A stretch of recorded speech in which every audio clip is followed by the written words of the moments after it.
This is the RADNOR Report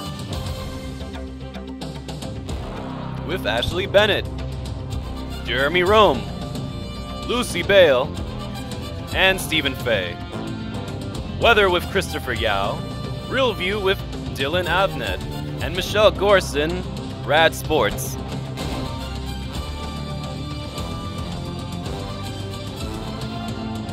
Boldly going where no student news team has gone before. This is the RADNOR Report. RADNOR rocks for REF on Saturday. And RADNOR celebrates homecoming. Hello and welcome to the RADNOR Report for the week of October 8th. I'm Thomas Austen, filling in for Stephen Fay. And I'm Lucy Bale. We'll have more on those stories later on in the show, but topping the RADNOR beat this week, Dr. Linda E. Grobman, the superintendent of Radnor Township School District, has announced her retirement from the public school system after 37 years of service. Her anticipated last day in office will be no later than March 30th. She has been recruited by and accepted a position from a firm in the private sector. On behalf of the entire student body, we like to say thank you, Dr. Grobman, for everything. We will miss you dearly and good luck in your future endeavors. Radnor High School junior Phoebe Kai continued her mastery of math by placing 8th out of 270 American and Canadian participants in the 4th annual Math Prize for Girls competition. She took home the $1,000 prize, the largest monetary math prize for girls in the world. Phoebe has a long history of success in mathematics. She became a USA Junior Math Olympiad qualifier in 2011 and has taken higher level math for her entire high school career. Phoebe now looks forward to the Math Prize Olympiad, which will be administered later this year. Congratulations, Phoebe. You make us at Radnor very proud. Radnor will be rocking on Saturday, October 13th at the Landmark Americana in Wayne to support the Radnor Educational Foundation. 4 local bands and musicians with strong ties to our community and school district are donating their time and talent to the Radnor Rocks for REF fundraiser. Each band features Radnor parents or student performers.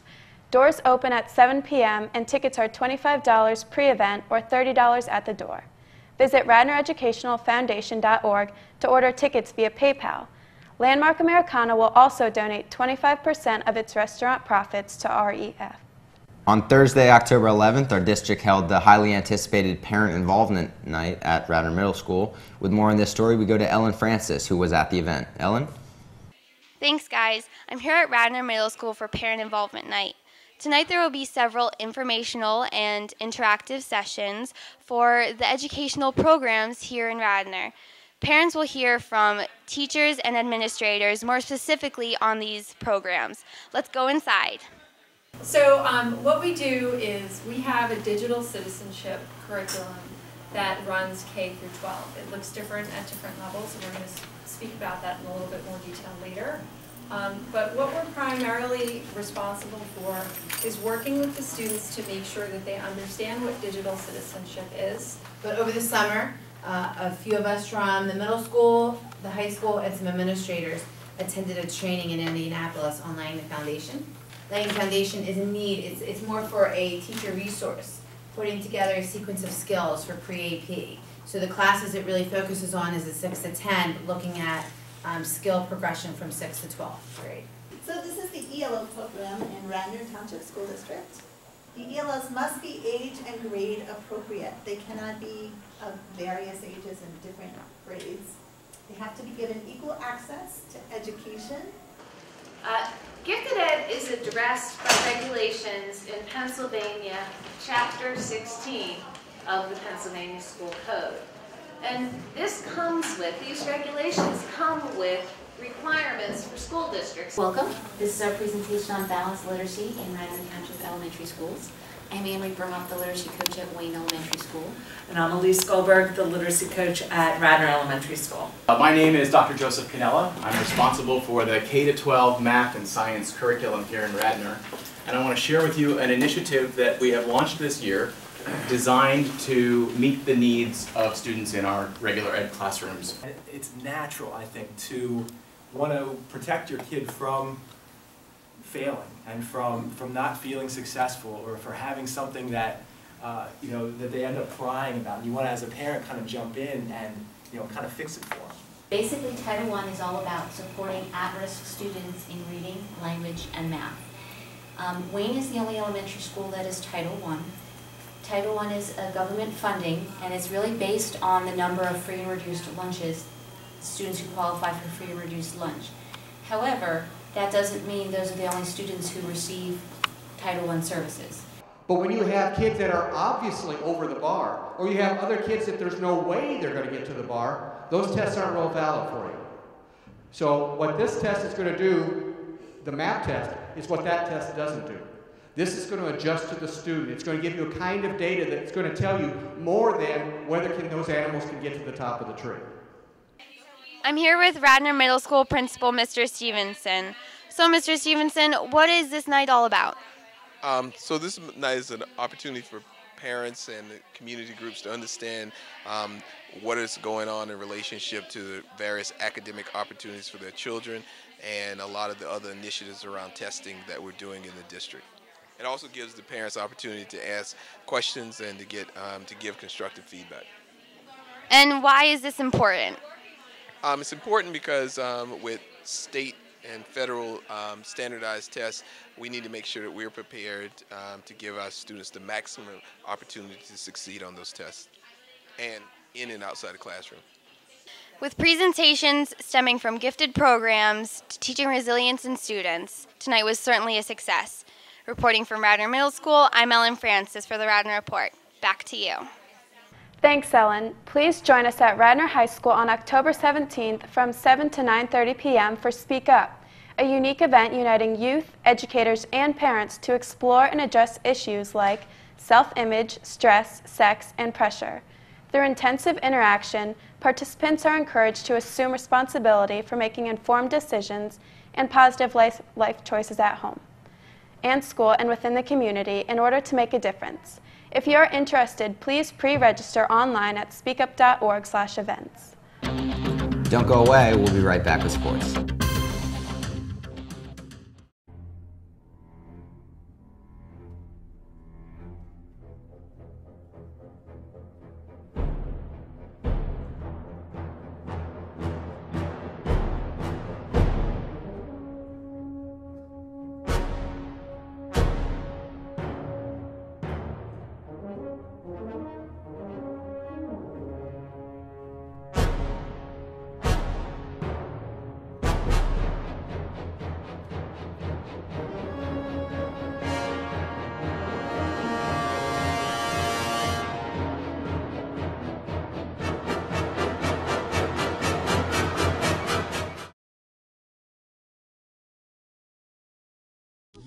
In every life we have some trouble. Don't worry, you make it double. Don't worry. Be happy. Don't worry, be happy now.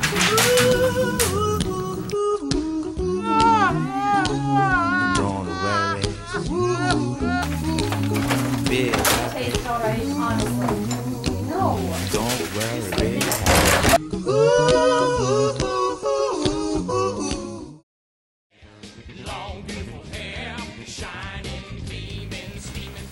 No!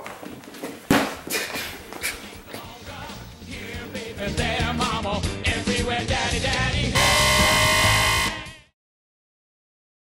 How to order your LM t-shirt for dummies. First, you start off by opening your browser. Type in www.bnesportswear.com into your browser. Once the website has loaded, find the link that says Radnor vs. LM Apparel. Find the shirt that correctly fits your grade. Each grade is a different house, which requires a different colored shirt.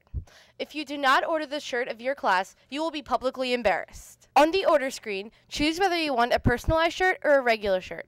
Insert your size, name, homeroom number, and, if applicable, nickname or last name for back of shirt. After ordering, pay via PayPal and print the receipt.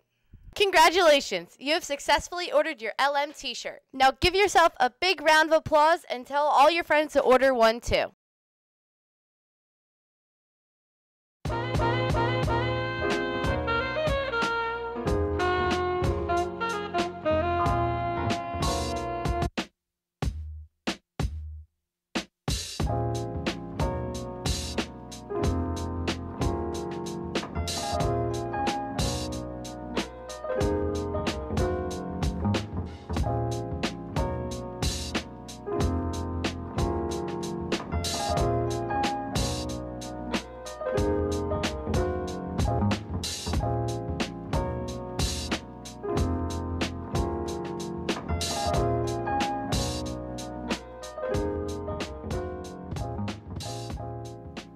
Welcome to week 1 of Suburban Dictionary. Suburban Dictionary is brought to you by Zach Seance's Uncle Alan, Where is his belt?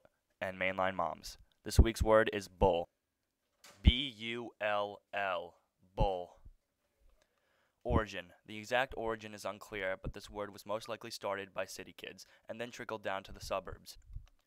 Definition. A companion and is typically used to describe a male friend of yours. It is critical to understand the slang Radnor speaks. Suburban Dictionary will help you each and every week.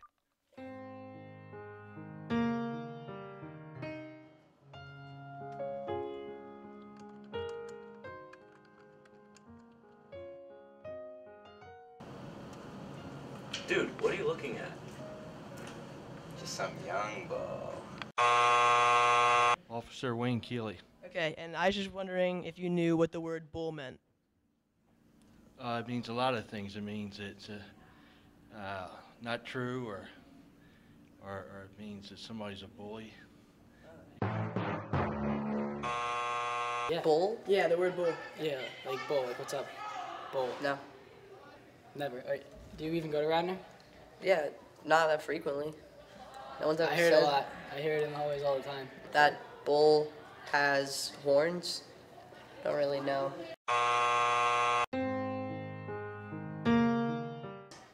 What's up, bull? Bull? Yeah. Like a person, like that young bull. It's like a dude. I'm trying on it, bull. That's it. You out? Young bull, yeah,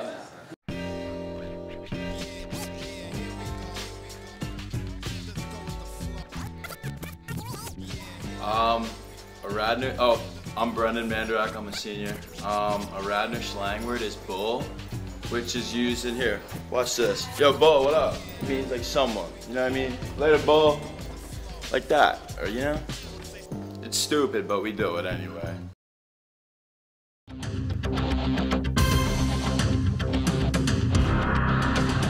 Welcome back to the Radnor Report. We now go to Michelle Gorson with this week's Rad Sports. Michelle?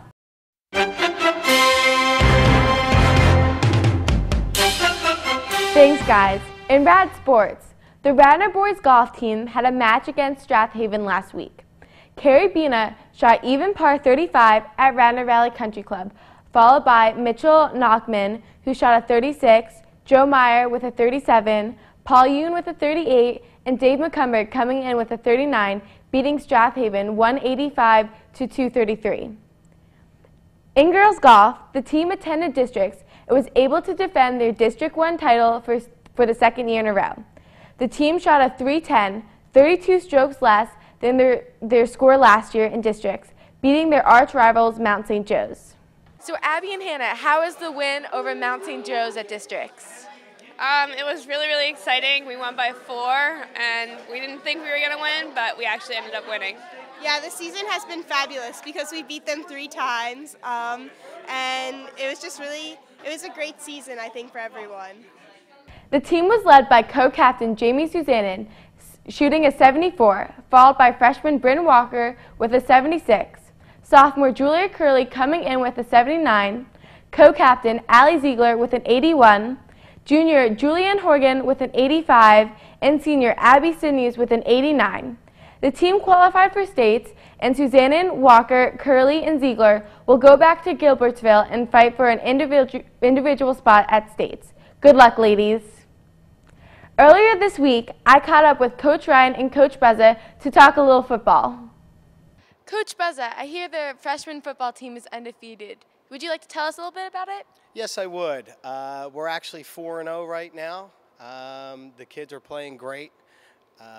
We have Springfield on Thursday, this Thursday, and we're outscoring our opponents by 40 points.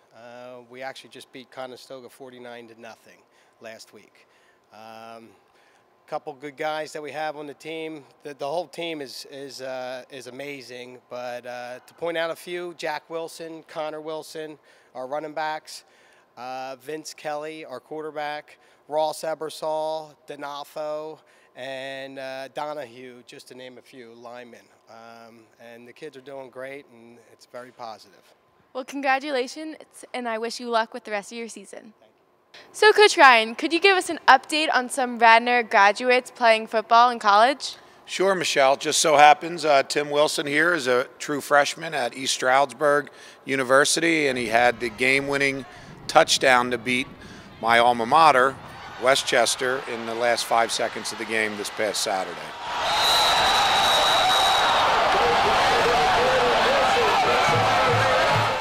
Field hockey had their senior night on October 9th and came out with a commanding 4-0 victory against Springfield during their last home game of the season. Lydia Sidnor had 2 goals, along with Sydney Cowles and Lexi Keneally, each getting a tally of their own. The Raiders are 5-4 in the Central League and 6-6 overall. They had 2 more games left in the season and are fighting for the 4th spot in districts behind Strathaven, Garnet Valley, and Haverford. Good luck to all the other teams pushing for a spot in the playoffs. I'm Michelle Gorson, and remember, winners don't wait for chances, they take them. Back to you. Thanks, Michelle. Speaking of sports, homecoming is Friday, October 12th against Upper Darby. Besides cheering on our football team to victory, the student body anxiously awaits the crowning of Radnor's homecoming king and queen. Earlier in the week, Henry Dinda and I met up with the homecoming court to get to know these nominees just a little bit better. Hi, I'm Henry Dinda. And I'm Tom Austen. And we're here to get a little closer with the 2012 Radnor homecoming court.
All right, I'm here with Matt Pelton. And if you had to wrestle one of the girl contestants, who would you pick? And why? I'd say I'd be looking for a challenge, so definitely Frances. Frances would be some good competition. You think why would she be a good competition? She looks like she has some skill on the mat. We actually have the data, and you barely made it in. You were the lowest one voted in. Well, how does that make you feel? Well, I mean, if you're not first, you're last. So if you're last, then you're not first. So I probably got like second or third, but I just wasn't first. You totally lost me, but nice job. And last thing, you're the first person of your ethnicity to ever be represented in the court. What do you have to say for your people? Shout out to Somalia. No, I was talking about the meatballs.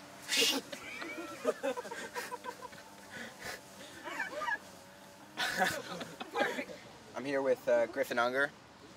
Griffin, if you were to morph into an animal right now, which one would you choose?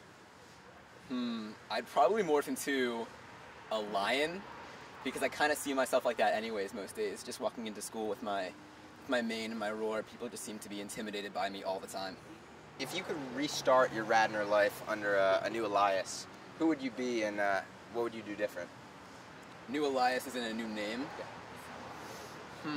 I'd probably throw 007 into my name somewhere. Because I feel like all the secret operations I'm already running would be more legit if I was part of MI6. So, yeah. That's scary. I'm here with Jimmy Puckett. Okay, if you had to pick one of the nominated queens and imitate them, pick one and do it. Probably be Abby Jr. and that's an easy one. You just gotta go down there. I'm here with Peter Donato. So how did Peter Pizza start? Well, I don't know. I guess I like pizza, and that's it. And your name's Peter? And my name's Peter. Will you be jealous if Brooke were to win and you weren't? No. No, that's okay. You can win. What about Griffin? Griffin can win too. Good for you, Griffin. Now I'm here with my personal favorite contestant, Ian Pollock. Wait. My personal favorite contestant. Rodrigo. No, it's Ian. I'm nervous, sorry. What do you think about every night right before you fall asleep? I think I wish my bed was inside. It's getting cold out here. What was your favorite Radnor memory that actually never happened? Okay. That actually never happened, so it didn't happen. It's made up. I'm gonna go with, one time, it was block day, and I didn't forget to go to the bathroom before class, and I didn't get called on to go to the board, and I didn't wet my pants in front of the whole class, and my name wasn't Ian Pollock PP Pants after that. It never happened. No matter what anybody says, it didn't happen. It didn't happen. All right, and now we have some picture association. Oh God! I just want to see. How do these pictures make you feel? You hold it, Tom. You want to come over here and hold them up for Ian? How does this ink blot make you feel? Makes me feel like I'm looking at ink on a piece of paper. All right, next ink. How about this one? Makes me feel sad. Why? Looks kind of like a teddy bear. Teddy bears make me sad. Brings back bad memories. All right, next ink blot. How about this one? Makes me feel still sad. Why? Reminds me of a teddy bear. Teddy bears bring back bad memories. All right, next ink blot. Pretty sad, actually. Why's that? It kind of reminds me of a teddy bear. Teddy bears make me sad. They bring back bad memories.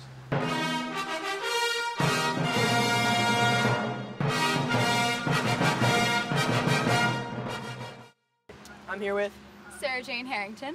And I wanted to ask you, I actually know your younger brother Drew. How much of a disappointment has he been to the Harrington family?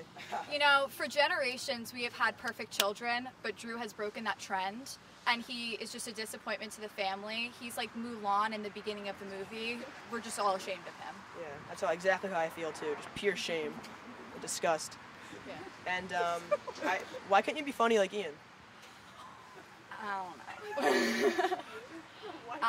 Probably because I'm not that funny. I don't know. Okay. That was kind of funny, that accent. You just did like a little... I have a lot of voices.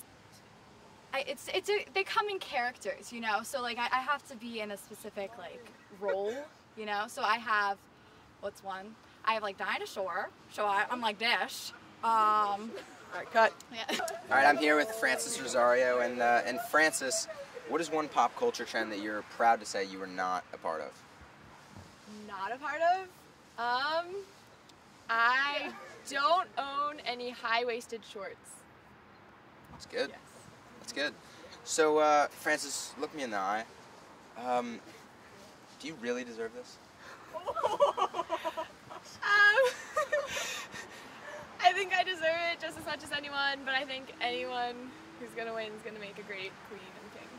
She deserves it. Our next contestant is Sheba Rather.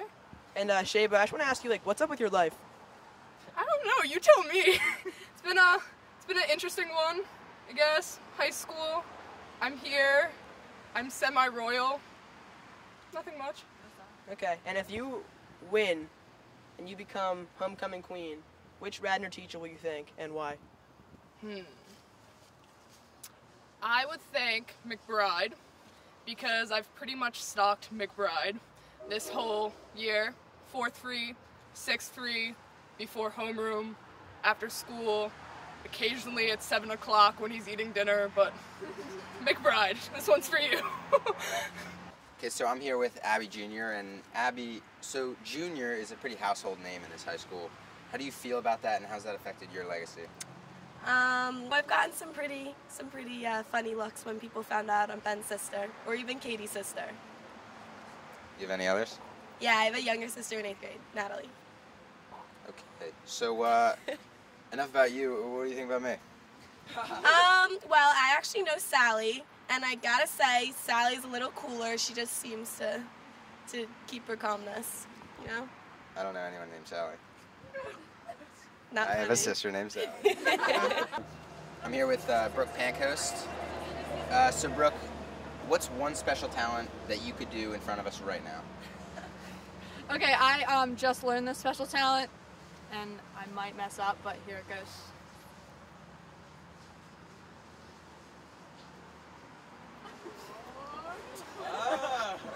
Okay.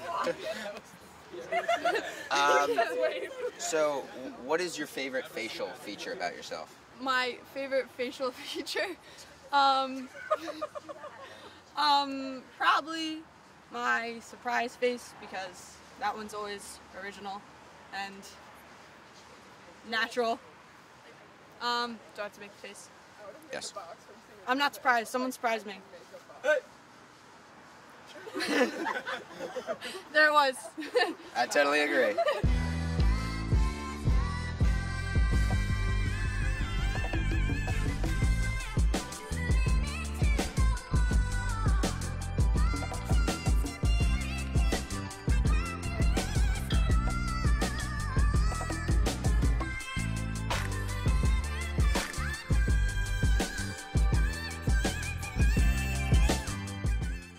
Wow, Tom, your cheekbones are really nice. Thanks. I use moisturizer. I can tell.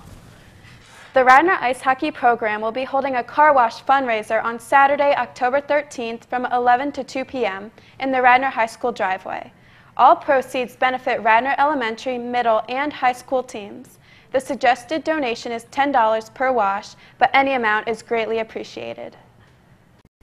Radnor's annual LM Week is quickly approaching, and that means it's time to buy those T-shirts. Similar to last year, T-shirts can be purchased online at besportswear.com. Just navigate to the Spiritwear section and click on Radnor vs. LM. To go along with this year's theme of Harry Potter, each class is designated a different color shirt to represent the 4 different houses of Hogwarts. Seniors are red, juniors green, sophomores blue, and freshmen yellow. Make sure to order the right color shirt. Shirts are $16 and personalized shirts are $20. Deadline for shirt orders are October 20th, so order yours today. The Sunday dinner program is requesting your help in providing dinners for the students of the ABC House. The student dinner program was instituted to provide meals on those Sundays when ABC kids are not with their host family.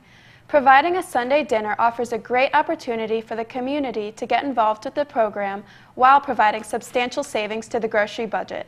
Visit rtsd.org for further information on ways to contribute.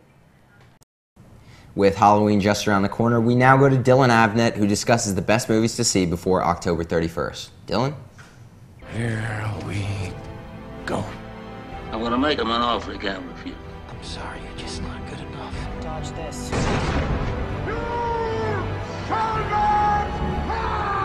Well, do you, punk? Expecto Patronum!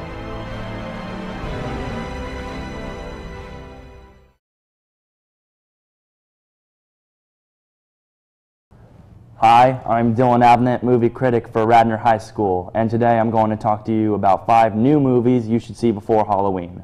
New movies? I bet you're expecting me to say something like Paranormal Activity or The Twilight Saga, or those several new films about a creepy little girl. Well, those movies are actually quite terrible. Instead, I'm going to talk to you about 5 movies that are actually funny, creepy, scary, and will get you in the Halloween spirit immediately. Number 5 is The Woman in Black. This film actually came out in 2012. Nobody I've talked to had any idea what this film was about. Well, it turns out it's one of the scariest movies of the year. Also, it stars Harry Potter star Daniel Radcliffe. In case you don't know who that is, well, it's Harry Potter himself. Radcliffe starts out his post-Potter career with a very terrifying film that begins on a creepy note and ends on a creepy note. With tones of pale colors and blacks covering the screen, the visuals of the film scare you as much as the actual scares of the movie. It gives you a chill that makes you want to go home and go to bed with lights on for the next week. The film takes place in the late 1800s with Daniel Radcliffe playing a young lawyer who comes to town that is full of dark secrets. The worst is the house in the marsh that he has to visit. This movie replaces gore and blood for pop-out scares. The ending will have you in pieces. During afternoon tea, there's a shift in the air. A bone-trembling chill that tells you she's there. There are those who believe the whole town is cursed, but the house in the marsh is by far the worst.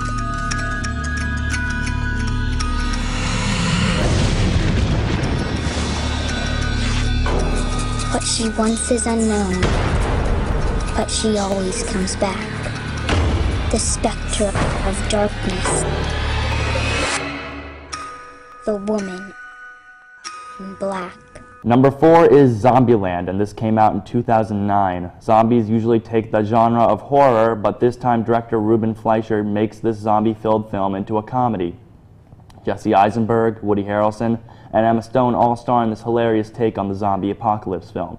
They all give top-notch performances. Each character has their laugh-out-loud moments, but the funniest character of the film is Woody Harrelson playing Tallahassee. The main character is Jesse Eisenberg, who plays a college student with major anxiety named Columbus. Emma Stone plays his love interest, but she also has trust issues. All these characters decide to go to California, to go to Pacific Playland, to enjoy the empty amusement park.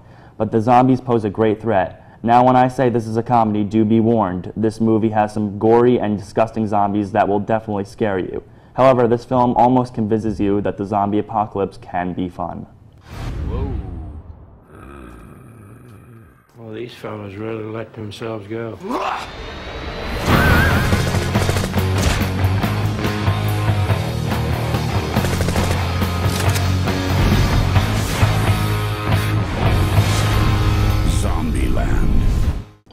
Number 3 is Fright Night. This film came out in mid-2011. This vampire film is a remake of the 1980s cult classic also named Fright Night. While I really enjoyed the original, this one has better actors, better visuals, and a much more engaging story. I will admit I was extremely tired of vampire films. All these vampire films about falling in love. Vampires are not meant to be loved. They are blood-sucking demons that will kill. In what logical universe do women fall in love with them? Anton Yelchin, Colin Farrell, Christopher Mintz-Plasse, and David Tennant all star in this funny, bloody, and intense horror flick. The story focuses on a boy named Charlie that lives next to a deadly man-killing vampire who's named Jerry. I'm very proud to say that Fright Night has restored my love for vampire films. In fact, this is what a vampire film should be, a terrifying bloodbath.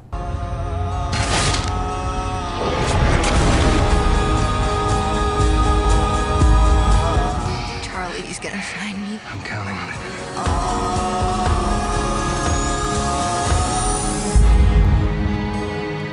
You smell that?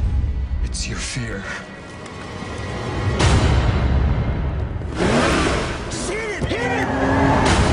Did I kill him? Hopefully.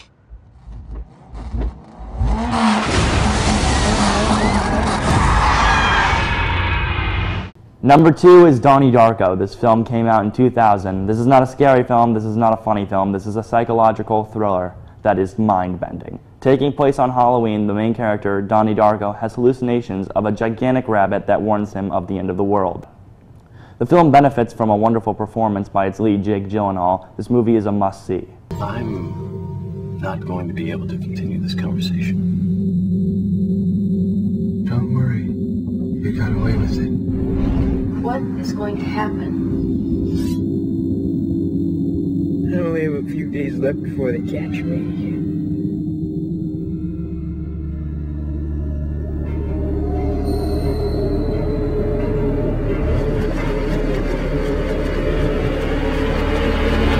When's this gonna stop? You should already know that. Finally, we get to number one. Number one is a brilliant little horror fest titled 28 Days Later. Arriving in the year 2002, this is one of the scariest movies of all time. Now, many people would disagree with me. This would be because there are films with a more of a scarier premise. However, if an infection got out and anybody who was infected tried to eat you, I think it would be anyone's nightmare. This is not even the scariest part. This is an original film where people are scarier than the infected. The film deals with morals and human code that everybody lives by. What if the world ended? Would that code disintegrate? Starring an all-British cast filled with actors nobody knows about, I would recommend that you see 28 Days Later as soon as possible.